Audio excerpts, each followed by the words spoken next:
Deer listeners, welcome to Kathonika. আজ আপনি শুনছেন বিশ্বাস, সংশয়, যুক্তি এবং ব্যক্তিগত সাহসের এক গভীর যাত্রা, গডলেস। লেখক প্রাক্তন প্রচারক থেকে নাস্তিক চিন্তাবিদ হয়ে ওঠা ড্যান বার্কারের আত্মকথন ও যুক্তিনির্ভর বিশ্লেষণ। একটু থামুন, একটি সৎ প্রশ্ন করি। যদি আপনি সারা জীবন যেটিকে সত্য বলে বিশ্বাস করেছেন, হঠাৎ দেখেন সেটির ভিত্তি দুর্বল, তাহলে আপনি কি করবেন? বিশ্বাস ভেঙে গেলে কি মানুষ ভেঙে পড়ে, নাকি তখনই শুরু হয় প্রকৃত চিন্তা? এই বই ধর্মকে আক্রমণ করতে আসে না, এটি একটি ব্যক্তিগত যাত্রার গল্প। একজন মানুষ কিভাবে গভীর বিশ্বাস থেকে ধীরে ধীরে সংশয়ের দিকে আর সংশয় থেকে যুক্তিনির্ভর অবস্থানে পৌঁছালেন। এখানে আপনি দেখবেন কিশোর বয়সের ধর্মীয় আহ্বান, আবেগপূর্ণ প্রচারকের জীবন, বাইবেলের ভেতরে দেখা দেওয়া নৈতিক ও যৌক্তিক প্রশ্ন, সামাজিক প্রতিক্রিয়া, বিচ্ছিন্নতা, ভয় এবং শেষ পর্যন্ত বুদ্ধিভিত্তিক সততার পথে হাঁটার সিদ্ধান্ত। কিন্তু এই বই কেবল আত্মজীবনী নয়, এখানে প্রশ্ন করা হয়েছে ঈশ্বরের অস্তিত্বের পক্ষে প্রমাণ কতটা শক্ত। সর্বশক্তিমান, সর্বজ্ঞ, সর্বদয় ঈশ্বরের ধারণা যুক্তিগতভাবে টিকে থাকে কি? নৈতিক হতে কি ঈশ্বর দরকার, নাকি নৈতিকতা মানুষের সহমর্মিতা, বিবর্তন ও সামাজিক চুক্তির ফল? এই অডিও আপনাকে বিশ্বাস ত্যাগ করতে বলবে না, এটি আপনাকে অন্ধভাবে অবিশ্বাস করতেও বলবে না, কিন্তু এটি আপনাকে এমন জায়গায় নিয়ে যাবে যেখানে প্রশ্ন করা অপরাধ নয়, সংশয় দুর্বলতা নয়, আর যুক্তি শত্রু নয়। কারণ চিন্তা যদি সত্যের সন্ধান হয়, তাহলে সাহস তার প্রথম সত্য। তাহলে চলুন, অন্ধ আনুগত্য নয়, ভয় নয়, বরং শান্ত, যুক্তিনির্ভর ও মানবিক মন নিয়ে শুরু করি গডলেস এর এই দীর্ঘ ব্যক্তিগত এবং দার্শনিক যাত্রা। Part 1, rejecting god. Chapter 1, the call. এই অধ্যায়ে আমরা ফিরে যাই এক কিশোরের ভেতরে জন্ম নেওয়া বিশ্বাসের শুরুতে। গডলেসে ড্যান বার্কার আমাদের নিয়ে যান তার কৈশোরে, যেখানে বিশ্বাস ছিল প্রশ্নহীন আর ঈশ্বর ছিলেন এক জীবন্ত ব্যক্তিগত উপস্থিতি। একটু ভাবুন, কেন একজন কিশোর গভীরভাবে ধর্মের দিকে ঝুঁকে পড়ে? এটি কি তার পরিবার ও পরিবেশের প্রভাব, নাকি মানুষের ভেতরে থাকা অর্থ ও উদ্দেশ্য খোঁজার স্বাভাবিক প্রবণতা? ড্যান বার্কার বড় হয়েছেন এক খ্রিস্টান পরিবেশে। গির্জা, সঙ্গীত, প্রার্থনা এসব ছিল তার দৈনন্দিন জীবন। তিনি শুধু বিশ্বাসী ছিলেন না, তিনি অনুভব করতেন যে ঈশ্বর তাকে ডেকেছেন। এই ডাক কোনো ফোন কল নয়, কোনো দৃশ্যমান কণ্ঠ নয়, বরং এক গভীর আবেগ, এক নিশ্চিত অনুভূতি। তুমি আমার জন্য কাজ করবে। ধর্মীয় ভাষায় একে বলা হয় ডিভাইন কলিং। মনোবিজ্ঞানের ভাষায় এটি হতে পারে পরিচয় গঠনের এক শক্তিশালী আবেগীয় অভিজ্ঞতা। কৈশোরে মানুষের মস্তিষ্ক এখনও গঠনশীল।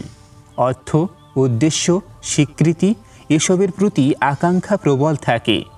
ধর্ম সেই শূন্যস্থান পূরণ করে, একটি স্পষ্ট উত্তর দেয়, তুমি গুরুত্বপূর্ণ, তোমার জীবন পরিকল্পিত, তোমার একটি মিশন আছে। ড্যান বার্কার সেই আহ্বানকে গুরুত্ব দেন। তিনি সঙ্গীত শেখেন, বাইবেল অধ্যয়ন করেন, প্রচার শুরু করেন। তিনি নিশ্চিত ছিলেন তিনি সত্যের পক্ষে দাঁড়িয়ে আছেন। কিন্তু এখানে একটি গুরুত্বপূর্ণ প্রশ্ন জন্ম নেয়। যদি ঈশ্বরের ডাকা অনুভূতি হয়, তাহলে ভিন্ন ধর্মের মানুষও একই রকম অনুভব করে কেন?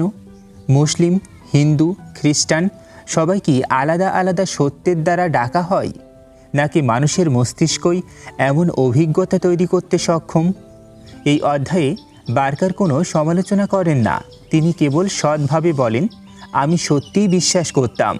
এই সততাই গুরুত্বপূর্ণ, কারণ সংশয়ের যাত্রা শুরু হয় না অবিশ্বাস থেকে, শুরু হয় গভীর বিশ্বাস থেকেই। এখানে আমরা একজন ভণ্ড নয়, একজন আন্তরিক বিশ্বাসীকে দেখি, আর সেটাই এই বইয়ের শক্তি। কারণ যদি বিশ্বাস সত্যিই দৃঢ় হয়, তাহলে প্রশ্নও হবে সৎ। পরবর্তী অধ্যায়ে আমরা দেখব কিভাবে সেই দৃঢ় বিশ্বাসের ভেতরই প্রথম সূক্ষ্ম ফাটল দেখা যায়, চ্যাপ্টার 2 দ্য ফল। প্রথম অধ্যায়ে আমরা দেখেছি এক তরুণের গভীর বিশ্বাস, একটি নিশ্চিত অনুভূতি যে ঈশ্বর তাকে ডেকেছেন। কিন্তু এখন শুরু হচ্ছে অন্য কিছু। এই অধ্যায়ের নাম দ্য ফল, অর্থাৎ পতন। কিন্তু এটি নৈতিক পতন নয়, এটি বিশ্বাসের ভেতরে জন্ম নেওয়া সংশয়ের শুরু। ড্যান বার্কার বলেন, সন্দেহ কখনো একদিনে আসে না, এটি আসে ধীরে, নীরবে, যুক্তির মতো। একটু ভাবুন, যদি আপনি সত্যি সত্যকে ভালোবাসেন, তাহলে কি আপনি প্রশ্ন করতে ভয় পাবেন? আর যদি প্রশ্নেই আপনার বিশ্বাস কেঁপে ওঠে, তাহলে সেই বিশ্বাস কতটা শক্ত? বার্কার যখন বাইবেল গভীরভাবে পড়তে শুরু করলেন, প্রচার করার জন্য নয়, বোঝার জন্য, তখন তিনি কিছু অসামঞ্জস্য খুঁজে পেলেন। একই ঘটনার ভিন্ন বর্ণনা, নৈতিকভাবে অস্বস্তিকর নির্দেশ, এমন ঈশ্বরের চিত্র যিনি কখনো করুণাময়, কখনো নির্মম। তিনি প্রশ্ন করলেন, সর্বদয় ঈশ্বর কেন নির্দোষ মানুষকে শাস্তি দেবেন? সর্বজ্ঞ ঈশ্বর কেন ভুল সিদ্ধান্তের জন্য মানুষকে দায়ী করবেন, যদি তিনি আগেই জানতেন ফলাফল? সর্বশক্তিমান ঈশ্বর কি সত্যি এমন পৃথিবী তৈরি করতেন যেখানে এত অযৌক্তিক কষ্ট আছে? এগুলো বিদ্রোহী প্রশ্ন ছিল না, এগুলো ছিল সততার প্রশ্ন। মনুষ্যতত্ত্ব বলে, যখন মানুষের বিশ্বাস ও বাস্তবতার মধ্যে দ্বন্দ্ব তৈরি হয়, তখন জন্ম নেয় কগনিটিভ ডিসোনেন্স। মানুষ সাধারণত তিনটি পথ বেছে নেয়: প্রশ্নকে দমন করা, ব্যাখ্যা দিয়ে নিজেকে শান্ত করা, অথবা সাহস করে অনুসন্ধান চালিয়ে যাওয়া। বার্কার তৃতীয় পথটি বেছে নেন। কিন্তু এই পথ সহজ ছিল না, কারণ বিশ্বাস শুধু যুক্তি নয়, এটি পরিচয়, এটি পরিবার, এটি সামাজিক স্বীকৃতি, এটি আবেগ। বিশ্বাসে ফাটল মানে নিজের ভেতরেই ভূমিকম্প। তিনি অনুভব করেছিলেন, যা তিনি প্রচার করছেন তা কি তিনি সত্যি নিশ্চিতভাবে জানেন? এখানে একটি গভীর প্রশ্ন জন্ম নেয়, সত্য কি আরামদায়ক হওয়া দরকার, নাকি সত্যের প্রতি আনুগত্য আরামের চেয়ে বড়? দ্য ফল মানে ঈশ্বর থেকে পড়ে যাওয়া নয়, দ্য ফল মানে অন্ধ নিশ্চিততা থেকে প্রশ্নমুখী অবস্থানে নামা। এই অধ্যায়ে বার্কার আমাদের শেখান, সন্দেহ পাপ নয়, সন্দেহ চিন্তার দরজা। কারণ যে বিশ্বাস প্রশ্নকে ভয় পায়, সেটি কি সত্যিই দৃঢ়?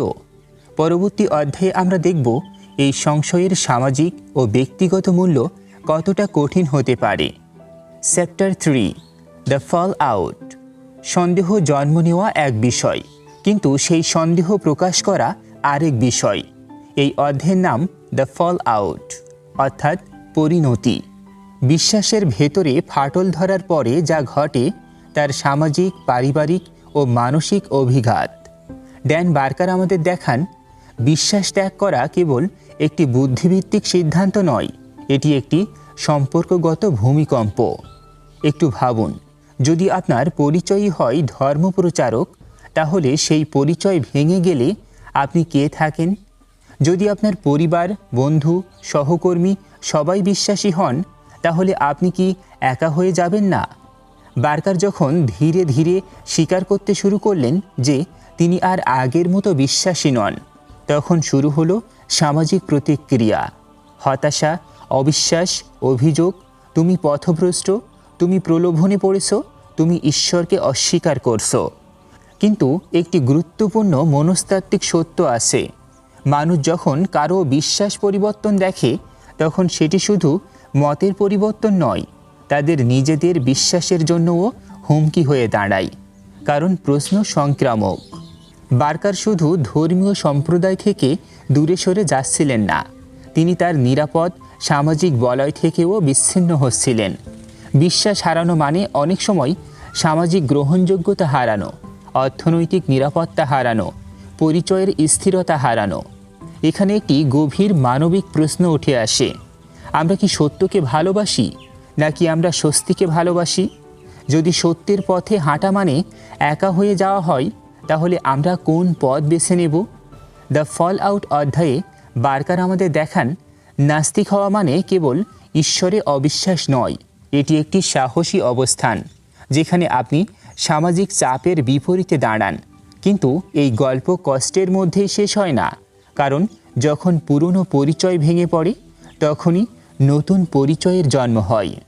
পরবর্তী অধ্যায়ে আমরা দেখব সেই নতুন আহ্বান, এক নতুন পথ, যেখানে বিশ্বাসের জায়গায় বসে যুক্তি আর ভয়কে প্রতিস্থাপন করে স্বাধীন চিন্তা। Chapter 4, the new call. প্রথম অধ্যায়ে ছিল এক ধর্মীয় আহ্বান, দ্বিতীয় অধ্যায়ে শুরু হয়েছিল সংশয়, তৃতীয় অধ্যায়ে এসেছে সামাজিক ঝড়, এবার নতুন এক আহ্বান। ড্যান বার্কার বলেন, ঈশ্বরে বিশ্বাস হারানো মানে শূন্যতায় পড়ে যাওয়া নয়, বরং এটি ছিল নতুন এক বুদ্ধিভিত্তিক সততার দিকে এগিয়ে যাওয়া। একটু ভাবুন, যদি আপনি বুঝতে পারেন আপনার পুরনো বিশ্বাস আর যুক্তির পরীক্ষায় টিকছে না, তাহলে কি আপনি ভান করে সেটি আঁকড়ে থাকবেন, নাকি সাহস করে বলবেন আমি ভুল ছিলাম?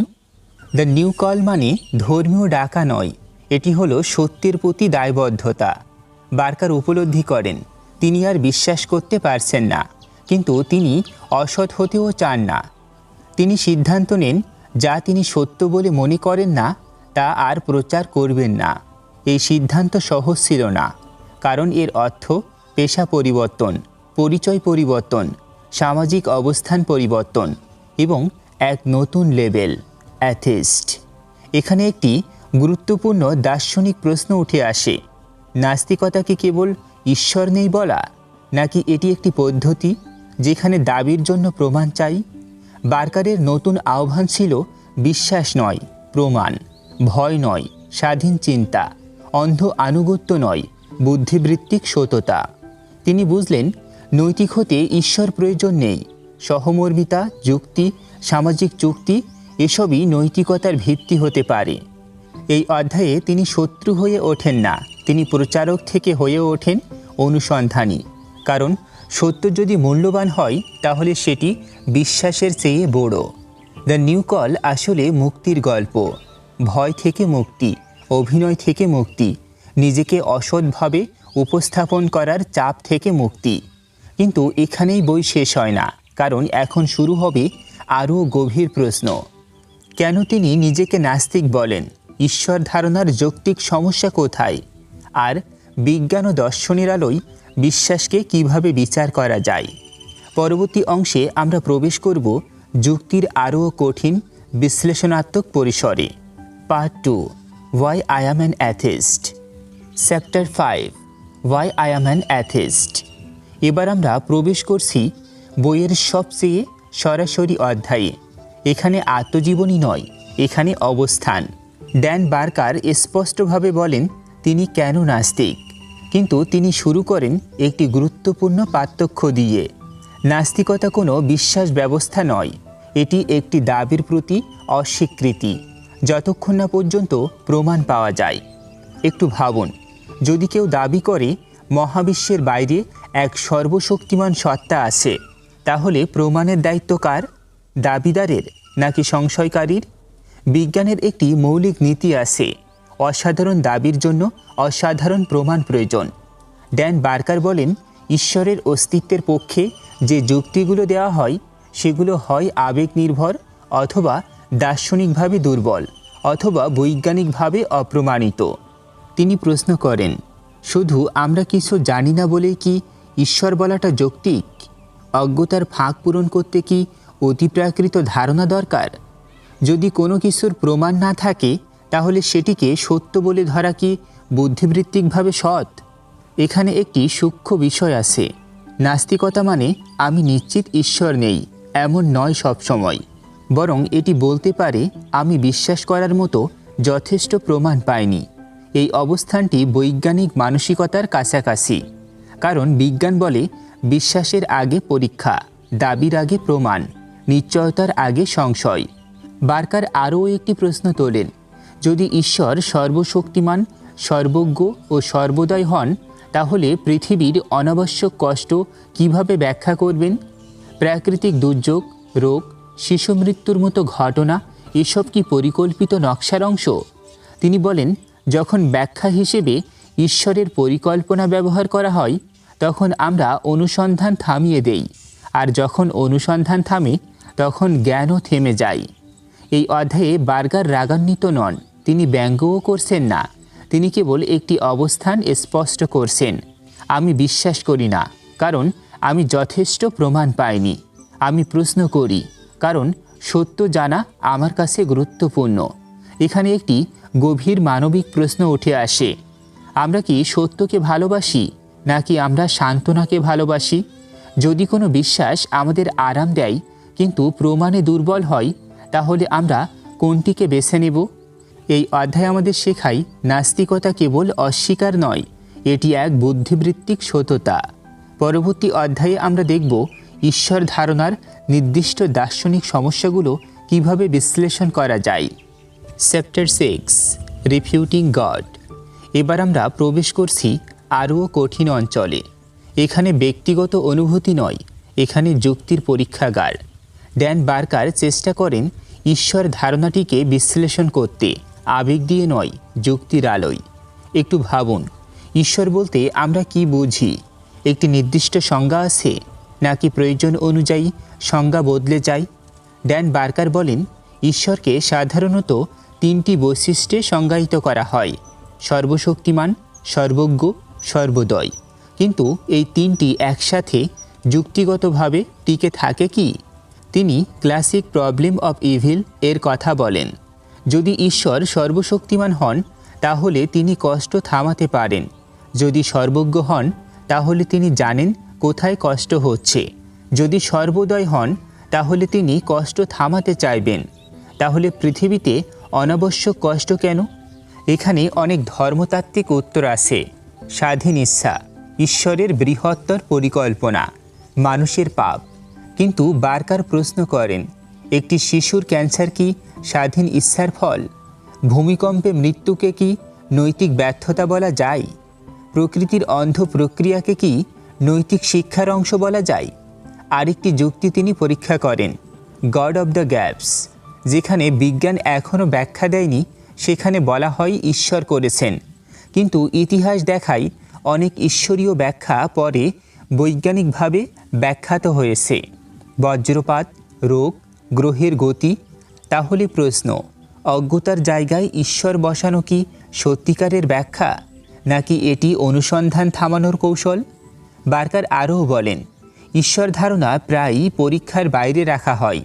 যদি ভালো কিছু ঘটে, ঈশ্বরের কৃপা; যদি খারাপ কিছু ঘটে, ঈশ্বরের পরীক্ষা। এভাবে কি কোনো ধারণাকে ভুল প্রমাণ করা সম্ভব? বিজ্ঞানের একটি শক্তি হলো এটি ভুল প্রমাণযোগ্য, অর্থাৎ ফলসিফায়েবল। যদি কোনো তত্ত্বকে কোনোভাবেই ভুল প্রমাণ করা না যায়, তাহলে সেটি কি জ্ঞানের অংশ? এই অধ্যায়ে বার্কার রায় ঘোষণা করেন না, তিনি প্রশ্ন তোলেন, যদি একটি ধারণা যুক্তিগতভাবে অসামঞ্জস্যপূর্ণ হয়, তাহলে সেটিকে সত্য ধরে নেওয়া কি সৎ? বিশ্বাস কি যুক্তির পরীক্ষায় টিকে থাকতে হবে না? রিফিউটিং গড মানে ঈশ্বরকে অপমান করা নয়, এটি একটি ধারণাকে বিশ্লেষণ করা। কারণ সত্য যদি শক্তিশালী হয়, তাহলে প্রশ্ন ভেঙে পড়বে না। পরবর্তী অধ্যায়ে আমরা দেখব ঈশ্বর ধারণার ভাষাগত ও দার্শনিক অস্পষ্টতা কিভাবে বিভ্রান্তি তৈরি করে।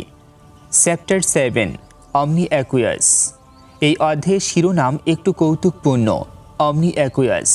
অমনি মানে সর্বত্র, অ্যাকুয়াস মানে পানি সংক্রান্ত। ড্যান বার্কার এখানে একটি সূক্ষ্ম কিন্তু গুরুত্বপূর্ণ যুক্তি তুলেছেন। আমরা কি শব্দের জাদুতে বিভ্রান্ত হচ্ছি? একটু ভাবুন, যদি কেউ বলে ঈশ্বর সর্বত্র আছেন, তাহলে সেটি কি একটি ব্যাখ্যা, নাকি একটি কাব্যিক বাক্য? বার্কার একটি তুলনা দেন। ধরুন আমরা বলি সব কিছু জলের মধ্যে, কারণ জীবনের জন্য জল অপরিহার্য। আমাদের শরীরের বড় অংশই জল, পৃথিবী পৃষ্ঠের বড় অংশ জল। তাহলে কি আমরা বলবো ওয়াটার ইজ এভরিহোয়ার এবং সেটিকে একটি মহাজাগতিক ব্যাখ্যা বানাবো? তিনি দেখাতে চান কোনো কিছুকে সর্বত্র বললেই সেটি গভীর বা অতিপ্রাকৃত হয়ে যায় না। আরেকটি প্রশ্ন, যদি ঈশ্বর সর্বত্র থাকেন, তাহলে ঈশ্বর শব্দটি কি আলাদা কোনো সত্তাকে বোঝাচ্ছে, নাকি শুধু প্রকৃতি বা বাস্তবতারই আরেক নাম? অনেকে বলেন ঈশ্বর মানে প্রকৃতির শক্তি, ঈশ্বর মানে মহাবিশ্বের নিয়ম। তাহলে প্রশ্ন, যদি ঈশ্বর শব্দটি কেবল প্রকৃতির আরেক নাম হয়, তাহলে নতুন শব্দ ব্যবহার করার প্রয়োজন কি? বিজ্ঞান যখন বলে মধ্যাকর্ষণ আছে, উষ্ণতা আছে, পদার্থবিজ্ঞানের নিয়ম আছে, তখন আমরা সেগুলিকে ঈশ্বর বলি না, আমরা সেগুলিকে নিয়ম বলি। বার্কারের যুক্তি হলো অস্পষ্ট শব্দ ব্যবহার করলে বিভ্রান্তি বাড়ে। যখন বলা হয় ঈশ্বর সব কিছু, তখন ঈশ্বর শব্দটি অর্থহীন হয়ে যেতে পারে। কারণ যদি সব কিছুই ঈশ্বর হয়, তাহলে আলাদা করে কিছুই ঈশ্বর নয়। এখানে একটি ভাষাতাত্ত্বিক সমস্যা আছে। আমরা কি বাস্তবতার জন্য কাব্যিক শব্দ ব্যবহার করছি, নাকি সত্যি একটি সচেতন ইচ্ছাশক্তি সম্পন্ন সত্তার কথা বলছি? যদি দ্বিতীয়টি হয় তাহলে প্রমাণ কোথায়? আর যদি প্রথমটি হয় তাহলে ঈশ্বর শব্দটি কি প্রয়োজনীয়? এই অধ্যায়ে বার্কার ঈশ্বরের অস্তিত্ব নিয়ে সরাসরি আক্রমণ করেন না, তিনি ভাষার অস্পষ্টতাকে উন্মোচন করেন। কারণ যেখানে সংজ্ঞা অস্পষ্ট, সেখানে বিতর্কও অস্পষ্ট। একটি ধারণাকে মূল্যায়ন করতে হলে তার সংজ্ঞা স্পষ্ট হতে হবে। অমনি অ্যাকুয়াস আমাদের শেখায় শব্দ যত বড়, অর্থ তত স্পষ্ট হওয়া দরকার। পরবর্তী অধ্যায়ে আমরা দেখব মহাবিশ্বের উৎপত্তি নিয়ে প্রচলিত দার্শনিক যুক্তিগুলো কতটা টেকে। Chapter 8, cosmological calamity. এবার আমরা প্রবেশ করছি এক প্রাচীন দার্শনিক যুক্তির ভেতরে, কসমোলজিক্যাল আর্গুমেন্ট। এই যুক্তির মূল কথা খুব সহজ। যা কিছু আছে তার একটি কারণ আছে। মহাবিশ্ব আছে, তাই মহাবিশ্বেরও একটি কারণ আছে। সেই কারণই হলো ঈশ্বর। শুনতে সরল, শুনতে যৌক্তিকও মনে হয়, কিন্তু ড্যান বার্কার দেখান এই সরলতার ভেতরেই লুকিয়ে আছে জটিল সমস্যা। প্রথম প্রশ্ন, যদি সব কিছুর কারণ লাগে, তাহলে ঈশ্বরের কারণ কি? সাধারণ উত্তর হয় তিনি অকারণ, তিনি চিরন্তন। তখন বার্কার প্রশ্ন করেন, যদি আমরা একটি অকারণ সত্তা মেনে নিতে পারি, তাহলে কেন সরাসরি মহাবিশ্বকেই অকারণ বলবো না? এখানে যুক্তির একটি অসামঞ্জস্য তৈরি হয়। নিয়মটি মহাবিশ্বের জন্য প্রযোজ্য, কিন্তু ঈশ্বরের ক্ষেত্রে ব্যতিক্রম। এটি কি বিশেষ সুবিধা দেওয়া নয়? দ্বিতীয় প্রশ্ন, কারণ ধারণাটি কি সময়ের ভেতরে প্রযোজ্য নয়? কারণ মানে আগে পরের সম্পর্ক। কিন্তু যদি সময় নিজেই মহাবিশ্বের অংশ হয়, তাহলে সময়ের আগে কোনো কারণের কথা বলা কি অর্থবহ? আধুনিক মহাকাশ বিজ্ঞান দেখায় সময় ও স্থান একসাথে জন্ম নিয়েছে। তাহলে মহাবিশ্বের আগে কে ছিল? প্রশ্নটি কি ভুলভাবে গঠিত নয়? বার্কার আরও একটি বিষয় তোলেন। অনেক সময় বলা হয় কিছু না থেকে কিছু আসতে পারে না, কিন্তু বিজ্ঞান কিছু না বলতে কি বোঝে? আর ধর্মীয় যুক্তিতে কিছু না বলতে কি বোঝায়? এই দুটি কি একই ধারণা? এই অধ্যায়ের নাম কেন কালামিটি? কারণ এটি বিশেষভাবে কালাম কসমোলজিক্যাল আর্গুমেন্টের সমালোচনা। এই যুক্তি বলে মহাবিশ্বের একটি সূচনা আছে, যার সূচনা আছে তার কারণ আছে, সুতরাং ঈশ্বর। কিন্তু বার্কার প্রশ্ন করেন, সূচনা মানে কি সচেতন সৃষ্টিকর্তা? কোয়ান্টাম স্তরে কি সব ঘটনা প্রচলিত কার্যনিয়ম মেনে চলে? আর যদি না চলে, তাহলে আমাদের দৈনন্দিন যুক্তি কি মহাজাগতিক স্তরে প্রযোজ্য? এখানে একটি গভীর বুদ্ধিবৃত্তিক সততার প্রশ্ন আসে। আমরা কি ব্যাখ্যা জানি না বলে ঈশ্বরকে বসাচ্ছি, নাকি আমরা সত্যি প্রমাণ পাচ্ছি? কসমোলজিক্যাল কালামিটি অধ্যায়ে বার্কার আমাদের দেখান প্রাচীন দার্শনিক যুক্তি আধুনিক বিজ্ঞানের আলোয় পুনর্বিবেচনা করা দরকার। কারণ একটি যুক্তি 1000 বছর পুরনো হলেই সত্য হয় না, আর জটিল প্রশ্নের সহজ উত্তর সবসময় সঠিক হয় না। পরবর্তী অধ্যায়ে আমরা দেখব প্রকৃতির জটিলতা কি সত্যি নকশাকার দাবি করে, নাকি সরল নিয়ম থেকেই জটিলতা জন্ম নিতে পারে। Chapter 9, dear theologian. এই অধ্যায়ের ভঙ্গি একটু ভিন্ন। এখানে সরাসরি যুক্তি বিশ্লেষণ নয়, এখানে এক ধরনের খোলা চিঠি। ড্যান বার্কার যেন একজন ধর্মতাত্ত্বিককে সম্বোধন করে কথা বলেন। শত্রুতা নয়, বরং প্রশ্ন। একটু ভাবুন, ধর্মতত্ত্ব কি? এটি কি সত্য অনুসন্ধান, নাকি ইতোমধ্যে ধরে নেওয়া একটি বিশ্বাসকে রক্ষা করার চেষ্টা? বার্কার বলেন, ধর্মতত্ত্ব প্রায় শুরু হয় এই অনুমান দিয়ে ঈশ্বর আছেন। তারপর কাজ হয় এই ধারণাকে যুক্তিগতভাবে টিকিয়ে রাখা। কিন্তু বিজ্ঞান কিভাবে কাজ করে? বিজ্ঞান শুরু করে সন্দেহ দিয়ে, ধারণা দাঁড় করায়, পরীক্ষা করে, ভুল প্রমাণিত হলে বদলায়। তাহলে প্রশ্ন, যদি কোনো ধারণাকে কখনোই ভুল প্রমাণ করা না যায়, তাহলে সেটি কি জ্ঞানের অংশ নাকি বিশ্বাসের অংশ? বার্কার লক্ষ্য করেন, যখন ঈশ্বর ধারণা চ্যালেঞ্জের মুখে পড়ে তখন সংজ্ঞা বদলে যায়। ঈশ্বর দৃশ্যমান নন, কারণ তিনি আধ্যাত্মিক। ঈশ্বর হস্তক্ষেপ করেন না, কারণ তিনি মানুষের স্বাধীনতা দেন। ঈশ্বর নীরব, কারণ তিনি রহস্যময়। প্রতিটি আপত্তির জন্য একটি নতুন ব্যাখ্যা। এখন প্রশ্ন ওঠে, এটি কি ব্যাখ্যা নাকি ব্যাখ্যা এড়িয়ে যাওয়ার কৌশল? ডিয়ার থিওলজিয়ান আসলে একটি আহ্বান, বুদ্ধিবৃত্তিক সততার আহ্বান। বার্কার বলেন, যদি ঈশ্বর ধারণা সত্য হয়, তাহলে সেটি খোলা পরীক্ষার মুখোমুখি হোক। যদি তা যুক্তি ও প্রমাণে টিকে যায়, তাহলে সেটি শক্তিশালী হবে। আর যদি না টিকে, তাহলে সেটিকে পুনর্বিবেচনা করা হোক। এখানে একটি গভীর মানবিক প্রশ্ন, আমরা কি সত্যকে রক্ষা করতে চাই নাকি আমাদের বিশ্বাসকে? কারণ দুটি সবসময় এক নয়।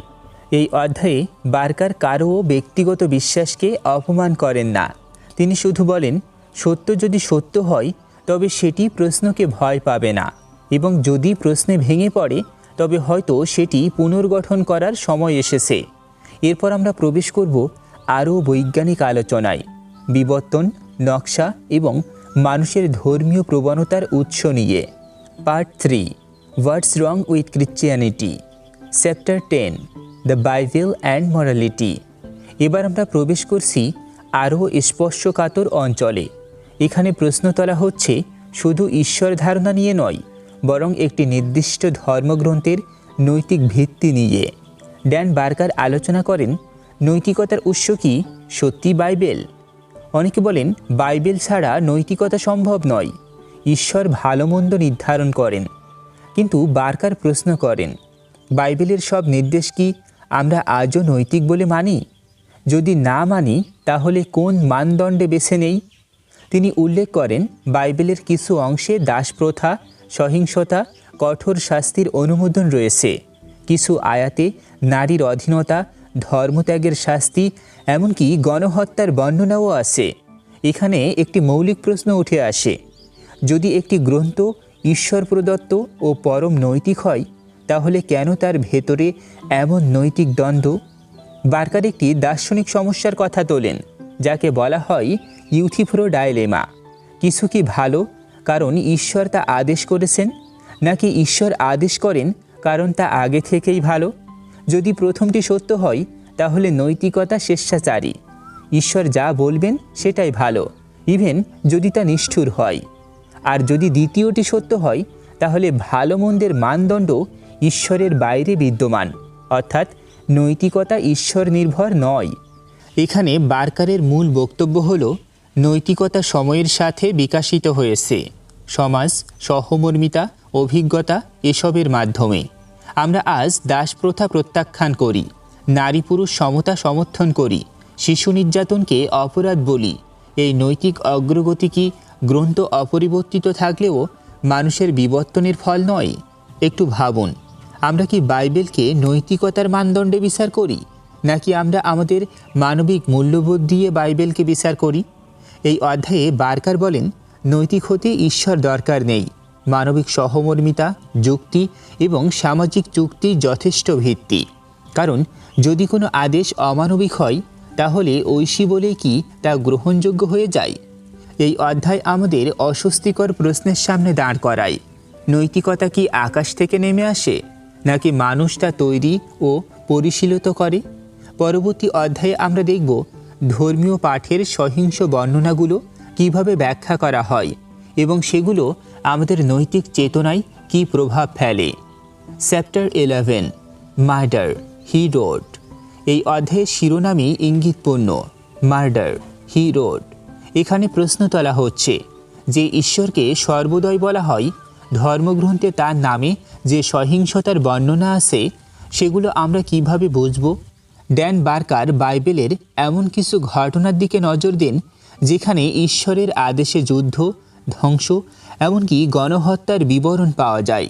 একটু ভাবুন, যদি কোনো মানুষ দাবি করে ঈশ্বর আমাকে হত্যা করতে বলেছেন, তাহলে আমরা কি বলবো?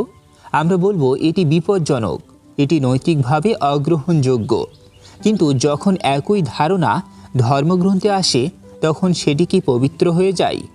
বার্কার দেখাতে চান ধর্মীয় নৈতিকতা অনেক সময় দ্বৈত মানদণ্ড তৈরি করে। একদিকে বলা হয় হত্যা করো না, অন্যদিকে নির্দিষ্ট পরিস্থিতিতে ঈশ্বরের আদেশে হত্যা বৈধ। এখানে একটি মৌলিক প্রশ্ন, কোনো আদেশকে শুধুমাত্র ঐশী বলেই নৈতিক হয়ে যায়, নাকি আমরা আগে থেকেই জানি অকারণ সহিংসতা ভুল? এই অধ্যায়ে তিনি ঐতিহাসিক প্রেক্ষাপটের কথাও বলেন। প্রাচীন সমাজ ছিল সহিংস, যুদ্ধ, গোত্র সংঘাত, দখল এসব ছিল বাস্তবতা। ধর্মগ্রন্থ সেই সময়ের প্রতিফলন হতে পারে। তাহলে প্রশ্ন, আমরা কি একটি প্রাচীন নৈতিক কাঠামোকে আজও চূড়ান্ত মানদণ্ড হিসেবে গ্রহণ করব, নাকি স্বীকার করব নৈতিকতা সময়ের সাথে বিকশিত হয়েছে? বার্কারের মূল বক্তব্য, যদি আমরা আজ কোনো সহিংস আয়াতকে আক্ষরিকভাবে গ্রহণ না করি তাহলে আমরা আসলে আমাদের মানবিক বিবেককে অগ্রাধিকার দিচ্ছি। অর্থাৎ আমাদের নৈতিক মানদণ্ড গ্রন্থের বাইরে থেকেও আসে। এখানে একটি গভীর চিন্তার বিষয়, আমরা কি ভালোকে ভালো বলি কারণ গ্রন্থ তা বলেছে, নাকি আমরা গ্রন্থের সেই অংশগুলো গ্রহণ করি যা আমাদের নৈতিক অনুভূতির সাথে মিলে যায়? মার্ডার হি রোড এই অধ্যায় আমাদের মনে করিয়ে দেয় নৈতিকতা শুধু আনুগত্য নয়, এটি বিচার বুদ্ধি। কারণ যদি নৈতিকতা কেবল আদেশ অনুসরণ হয় তাহলে ব্যক্তিগত দায়বদ্ধতা কোথায়? পরবর্তী অধ্যায়ে আমরা দেখব ঈশ্বর ছাড়া নৈতিকতার ভিত্তি কিভাবে দাঁড় করানো যায় এবং ভালো নির্ধারণের মানদণ্ড কি হতে পারে। চ্যাপ্টার 12 ফর গডনেস সেক। আগের অধ্যায়ে আমরা দেখেছি ধর্মগ্রন্থের সহিংস বর্ণনা আমাদের নৈতিক বোধকে অস্বস্তিতে ফেলে। এবার প্রশ্নটি আরও সরাসরি, ভালো হতে কি ঈশ্বর দরকার? ড্যান বার্কার এই অধ্যায়ে যুক্তি দেন, নৈতিকতা মানুষেরই সৃষ্টি ও বিকাশের ফল, এটি কোনো আকাশ থেকে নেমে আসা বিধান নয়। একটু ভাবুন, যদি একজন মানুষ কেবল শাস্তির ভয়ে ভালো কাজ করে তাহলে সেটি কি সত্যিকারের নৈতিকতা? আর যদি কেউ ঈশ্বরের পুরস্কারের আশায় ভালো হয় তাহলে সেটি কি নিঃস্বার্থ? বার্কার বলেন, নৈতিকতা মানে সহমর্মিতা, অন্যের কষ্ট বুঝতে পারা, সমাজে পারস্পরিক সহযোগিতার মাধ্যমে টিকে থাকা।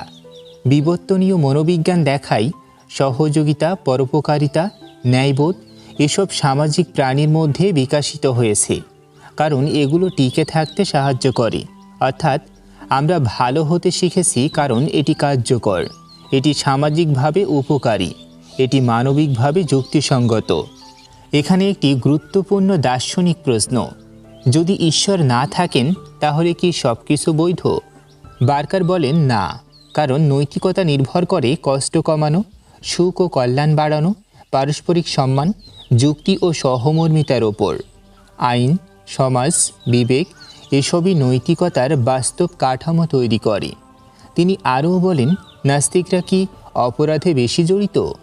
পরিসংখ্যান তা সমর্থন করে না। অনেক নাস্তিক শান্তিপূর্ণ, সহানুভূতিশীল জীবনযাপন করেন। অর্থাৎ নৈতিকতা ধর্মনির্ভর নয়, নৈতিকতা মানব নির্ভর। একটু থামুন, আপনি ভালো হন কেন? শাস্তির ভয়ে, পুরস্কারের আশায়, নাকি অন্যের কষ্ট আপনাকে স্পর্শ করে বলে? ফর গডনেস সেক অধ্যায় আমাদের মনে করিয়ে দেয় সত্যিকারের নৈতিকতা আসে অভ্যন্তরীণ বিবেক থেকে, বাহ্যিক নজরদারি থেকে নয়। কারণ যদি আমরা কেবল ঈশ্বর দেখছেন বলে ভালো হই তাহলে সেটি সততা নয়। পরবর্তী অধ্যায়ে আমরা দেখব আমরা কিভাবে ভালো নির্ধারণ করি, কোন মানদণ্ডে সিদ্ধান্ত নেই, কি সঠিক আর কি ভুল। Chapter 13 Bible contradiction. এবার আমরা এমন একটি বিষয়ের সামনে দাঁড়াচ্ছি যা বহু শতাব্দী ধরে বিতর্কের কেন্দ্র, বাইবেলের অভ্যন্তরীণ অসামঞ্জস্য। ড্যান বার্কার প্রশ্ন তোলেন, যদি একটি গ্রন্থ সর্বজ্ঞ ও নির্ভুল সত্তার দ্বারা প্রণীত হয় তাহলে তার ভেতরে কি বিরোধ থাকা উচিত? একটু ভাবুন, একই ঘটনার ভিন্ন বর্ণনা কেন থাকবে? একটি অংশে যা বলা হয়েছে অন্য অংশে তার বিপরীত কেন পাওয়া যায়? নৈতিক নির্দেশনায় ভিন্নতা কেন? বার্কার বিভিন্ন উদাহরণ তুলে ধরেন। ঐতিহাসিক বিবরণে পার্থক্য, ঘটনার সময় ও ক্রমে অমিল এবং কিছু নৈতিক নির্দেশনার পরস্পর বিরোধিতা। এখানে তার মূল বক্তব্য, বাইবেল একক ঐশী কণ্ঠ নয়, এটি বহু লেখক, বহু সময়, বহু সাংস্কৃতিক প্রেক্ষাপটের সমন্বয়। অর্থাৎ এটি একটি ঐতিহাসিক নথি, একটি মানবিক দলিল। একটি গুরুত্বপূর্ণ প্রশ্ন এখানে উঠে আসে, যদি আমরা বলি এগুলো রূপক বা প্রসঙ্গ ভিত্তিক, তাহলে কোন অংশ আক্ষরিক আর কোন অংশ রূপক তা নির্ধারণ করবেন কে? এখানেই সমস্যা। যখন কোনো অসামঞ্জস্য ধরা পড়ে তখন ব্যাখ্যা দেওয়া হয় এটি প্রতীকী, এটি ভিন্ন দৃষ্টিকোণ, এটি অনুবাদের সমস্যা। কিন্তু যদি একটি গ্রন্থ চূড়ান্ত সত্য হয় তাহলে কি এত ব্যাখ্যার প্রয়োজন হতো? বার্কারের বক্তব্য হলো, অসামঞ্জস্য থাকা মানেই গ্রন্থ মূল্যহীন নয়, কিন্তু এটি প্রমাণ করে এটি মানব লিখিত, মানবিক সীমাবদ্ধতা নিয়ে।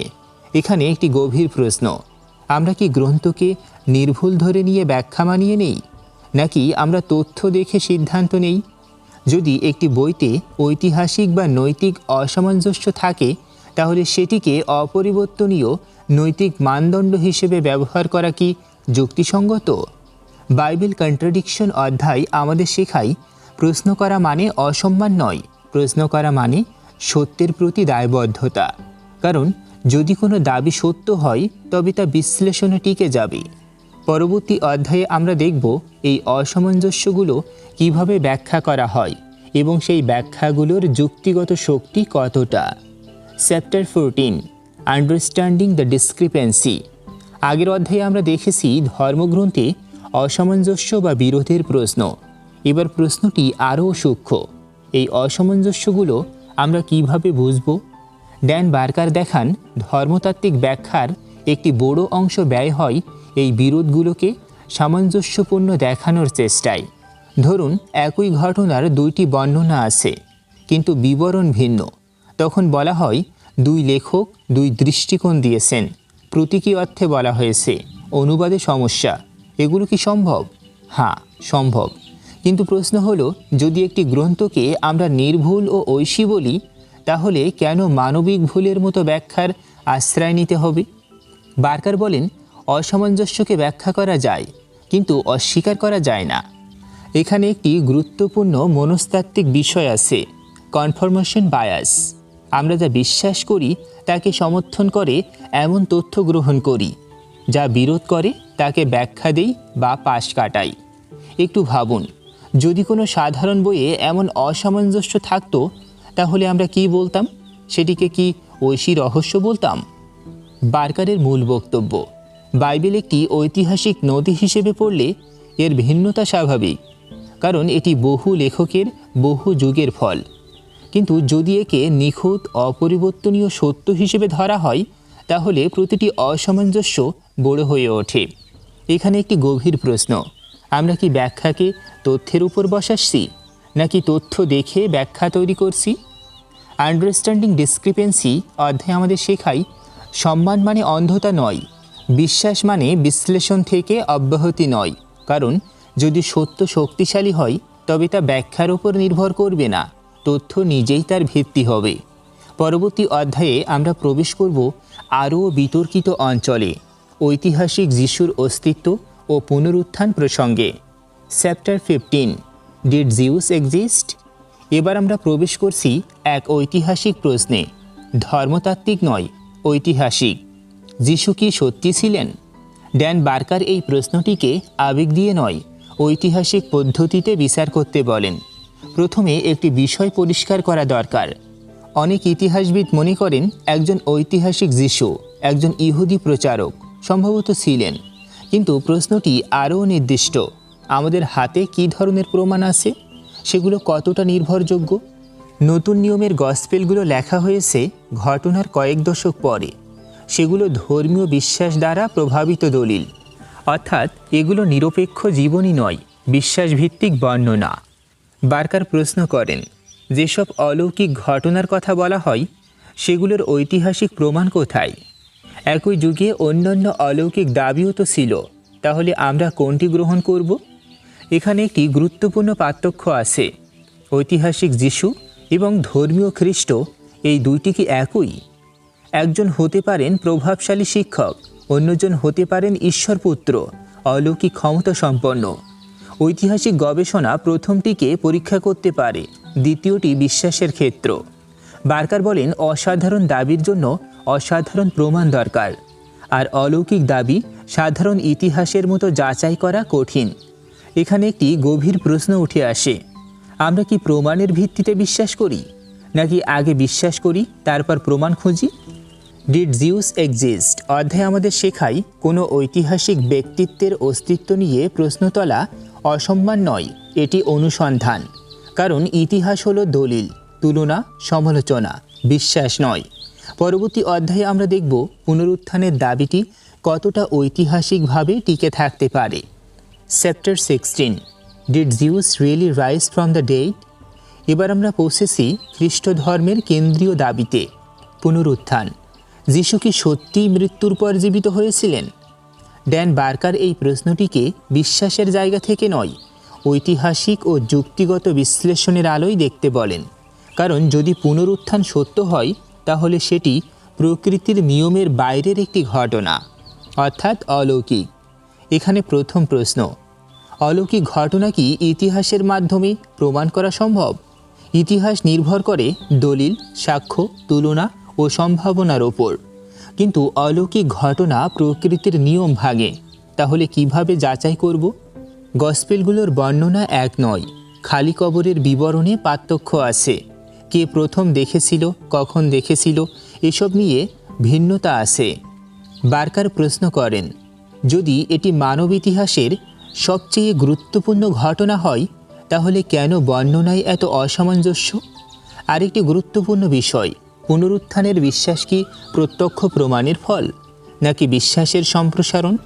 প্রাচীন বিশ্বে মৃত্যুর পর ফিরে আসার গল্প অস্বাভাবিক ছিল না। বিভিন্ন সংস্কৃতিতে এমন কাহিনী ছিল। তাহলে প্রশ্ন, আমরা কেন এই ঘটনাকে ঐতিহাসিক সত্য বলবো? প্রমাণ কি পর্যাপ্ত?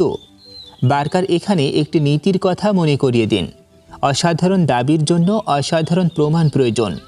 একজন মানুষ মৃত্যুর পর জীবিত হয়েছেন, এটা অত্যন্ত অসাধারণ দাবি। তাহলে প্রমাণ কতটা শক্তিশালী হওয়া উচিত? তিনি আরও বলেন, সবচেয়ে সহজ ব্যাখ্যা কি? ভুল স্মৃতি, কিংবদন্তির বিকাশ, প্রতীকী ব্যাখ্যা, নাকি প্রকৃতির নিয়ম ভেঙে অলৌকিক ঘটনা? এই অধ্যায় বিশ্বাসকে আক্রমণ নয়, এটি সম্ভাবনার তুলনা। কারণ ইতিহাস সম্ভাব্যতার বিচার করে, অলৌকিকতা নয়। এবং শেষ পর্যন্ত প্রশ্নটি আপনার সামনে, আপনি কি এমন একটি ঘটনার ওপর জীবন দর্শন দাঁড় করাবেন যার প্রমাণ ঐতিহাসিকভাবে বিতর্কিত? পরবর্তী অংশে আমরা দেখব ঈশ্বরবিহীন জীবন কেমন হতে পারে এবং নৈতিকতা, অর্থ ও আনন্দের প্রশ্নে নাস্তিকতার অবস্থান কী। Part 4, life is good. Chapter 17, we go to Washington. এবার বইয়ের ভঙ্গি বদলে যায়। দার্শনিক বিতর্ক থেকে আমরা প্রবেশ করি বাস্তব জীবনের সংগ্রামে। ড্যান বার্কার এখানে ব্যক্তিগত অভিজ্ঞতার কথা বলেন, কিভাবে তিনি এবং তার সহকর্মীরা যুক্তরাষ্ট্রের রাজনৈতিক মঞ্চে নাস্তিকদের কণ্ঠ তুলে ধরেন। শিরোনাম উই গো টু ওয়াশিংটন, মানে সরাসরি ক্ষমতার কেন্দ্রের দিকে যাত্রা। প্রশ্ন হলো, কেন একজন নাস্তিককে ওয়াশিংটনে যেতে হবে? বিশ্বাস কি ব্যক্তিগত বিষয় নয়? বার্কার দেখান, যখন ধর্ম রাষ্ট্রনীতিতে প্রভাব ফেলে তখন এটি আর ব্যক্তিগত থাকে না। স্কুলে প্রার্থনা, সরকারি অনুষ্ঠানে ধর্মীয় ঘোষণা, আইন প্রণয়নে ধর্মীয় যুক্তি, এসব যখন ঘটে তখন ধর্ম ও রাষ্ট্রের বিচ্ছিন্নতা প্রশ্নবিদ্ধ হয়। তিনি যুক্তি দেন, ধর্মীয় স্বাধীনতা মানে শুধু বিশ্বাসের স্বাধীনতা নয়, অবিশ্বাসের স্বাধীনতাও। এখানে একটি গুরুত্বপূর্ণ সাংবিধানিক নীতি উঠে আসে, চার্চ এবং স্টেট এর পৃথকীকরণ। বার্কার ও তার সংগঠন চেষ্টা করেন রাষ্ট্র যেন নিরপেক্ষ থাকে, কোনো নির্দিষ্ট ধর্মকে প্রাধান্য না দেয়। একটু ভাবুন, যদি সরকার কোনো নির্দিষ্ট ধর্মকে সমর্থন করে, তাহলে অন্য বিশ্বাসীরা কোথায় দাঁড়াবে? আর যারা কোনো ধর্ম মানে না, তাদের অধিকার? এই অধ্যায়ে আমরা দেখি নাস্তিকতা শুধু দার্শনিক অবস্থান নয়, এটি নাগরিক অধিকার আন্দোলনও। বার্কার বলেন, নাস্তিকরা অদৃশ্য নাগরিক নয়, তারা কর দেয়, ভোট দেয়, সমাজ গড়ে। তাহলে তাদের কণ্ঠ কি শোনা হবে না? এখানে একটি মানবিক বার্তা আছে। অবিশ্বাস মানে শত্রুতা নয়, এটি একটি অবস্থান, একটি চিন্তার স্বাধীনতা। উই গো টু ওয়াশিংটন অধ্যায়টি আমাদের শেখায়, চিন্তা যখন জনজীবনে প্রভাব ফেলে তখন সাহস দরকার। কারণ স্বাধীনতা কেবল কাগজে লেখা থাকলে যথেষ্ট নয়, তা রক্ষা করতে হয়। পরবর্তী অধ্যায়ে আমরা দেখব এই আন্দোলনের অভিজ্ঞতা, প্রতিক্রিয়া এবং সামাজিক বাস্তবতা কেমন ছিল। Chapter 18, adventure in atheism. এবার আমরা তত্ত্ব নয়, বাস্তব জীবনের গল্পে প্রবেশ করছি। ড্যান বার্কার এই অধ্যায়ে তুলে ধরেন নাস্তিক হিসেবে প্রকাশ্যে কথা বলার অভিজ্ঞতা কেমন। শিরোনাম অ্যাডভেঞ্চার ইন অ্যাথিজম। অ্যাডভেঞ্চার কারণ এটি সহজ পদ নয়। একটু ভাবুন, আপনি যদি এমন একটি সমাজে বাস করেন যেখানে ঈশ্বরে বিশ্বাস সামাজিকভাবে স্বাভাবিক, তখন প্রকাশ্যে অবিশ্বাস ঘোষণা করা কতটা সহজ। বার্কার বর্ণনা করেন বিতর্ক, বক্তৃতা, জনসম্মুখে আলোচনার অভিজ্ঞতা, কখনো সমর্থন, কখনো তীব্র বিরোধিতা। তিনি দেখান নাস্তিকদের সম্পর্কে বহু ভুল ধারণা আছে। নাস্তিক মানেই অনৈতিক, নাস্তিকদের কোনো মূল্যবোধ নেই, নাস্তিক মানেই রাগী বা বিদ্বেষী। কিন্তু বাস্তব অভিজ্ঞতায় তিনি দেখিয়েছেন মানুষ প্রশ্ন করে, শুনতে চায়, যুক্তি চায়। এখানে একটি গুরুত্বপূর্ণ মানবিক দিক আছে, সংলাপ। বিতর্ক মানেই শত্রুতা নয়, মতভেদ মানেই বিদ্বেষ নয়। বার্কার বলেন যখন মানুষ খোলা মনে কথা বলে তখন ভয় কমে, ভ্রান্ত ধারণা ভাঙে। তিনি আরও উল্লেখ করেন অনেক বিশ্বাসী ব্যক্তি ব্যক্তিগতভাবে তার কাছে এসে বলেছেন তারাও সন্দেহে ভুগছেন, কিন্তু সামাজিক চাপে চুপ থাকেন। এখানে একটি গভীর প্রশ্ন, আমরা কি সত্যের জন্য বাঁচি নাকি সামাজিক গ্রহণযোগ্যতার জন্য?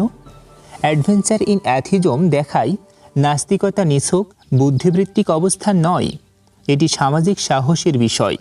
কারণ যেখানে সংখ্যাগরিষ্ঠ এক বিশ্বাসে দৃঢ়, সেখানে ভিন্ন মত প্রকাশ করা সহজ নয়। তবু বার্কারের অভিজ্ঞতায় একটি ইতিবাচক দিকও আছে। সংলাপ সম্ভব, হাস্যরস সম্ভব, পারস্পরিক সম্মান সম্ভব এবং সবচেয়ে গুরুত্বপূর্ণ, ভয় ছাড়াই চিন্তা করা সম্ভব। পরবর্তী অধ্যায়ে আমরা দেখব জীবন, মৃত্যু, অর্থ এই বড় প্রশ্নগুলোতে ঈশ্বরবিহীন দৃষ্টিভঙ্গি কিভাবে দাঁড়ায়। Chapter 19, life and death matters. এবার আমরা পৌঁছেছি বইয়ের শেষ অধ্যায়ে, সবচেয়ে গভীর, সবচেয়ে মানবিক প্রশ্নে। ঈশ্বর ছাড়া জীবনের অর্থ কী? মৃত্যু কি সব কিছুর শেষ? নৈতিকতা, ভালোবাসা, আশা এসব কি ধর্ম ছাড়া টিকে থাকতে পারে? ড্যান বার্কার এখানে এক গুরুত্বপূর্ণ কথা বলেন, জীবনের অর্থ বাইরে থেকে আসে না, আমরা নিজেই তা তৈরি করি। অনেকেই ভাবেন ঈশ্বর না থাকলে জীবন অর্থহীন, পরকাল না থাকলে ন্যায় বিচার অসম্পূর্ণ। কিন্তু বার্কার প্রশ্ন করেন, অনন্তকাল বেঁচে থাকা কি অর্থের নিশ্চয়তা নাকি সীমাবদ্ধতায় মূল্য তৈরি করে? একটু ভাবুন, যদি সময় অসীম হতো তাহলে কি মুহূর্তের মূল্য থাকতো? আমরা জানি জীবন সীমিত, এই কারণেই প্রতিটি সম্পর্ক, প্রতিটি দিন মূল্যবান। এখানে তিনি মৃত্যুর প্রসঙ্গেও বলেন, মৃত্যু ভয়ঙ্কর হতে পারে কিন্তু মৃত্যু অনিবার্য, এবং এই সত্য স্বীকার করেই আমরা জীবনকে গভীরভাবে অনুভব করি। তিনি বলেন নাস্তিকতা হতাশা নয়, এটি বাস্তববাদ। আমরা এই এক জীবনই নিশ্চিতভাবে জানি, তাই এটিকে অর্থপূর্ণ করা জরুরি। নৈতিকতার ক্ষেত্রেও একই কথা, ভালো কাজ করার জন্য স্বর্গের প্রতিশ্রুতি দরকার নেই। সহমর্মিতা, ভালোবাসা, মানবিকতা এসবই যথেষ্ট প্রেরণা।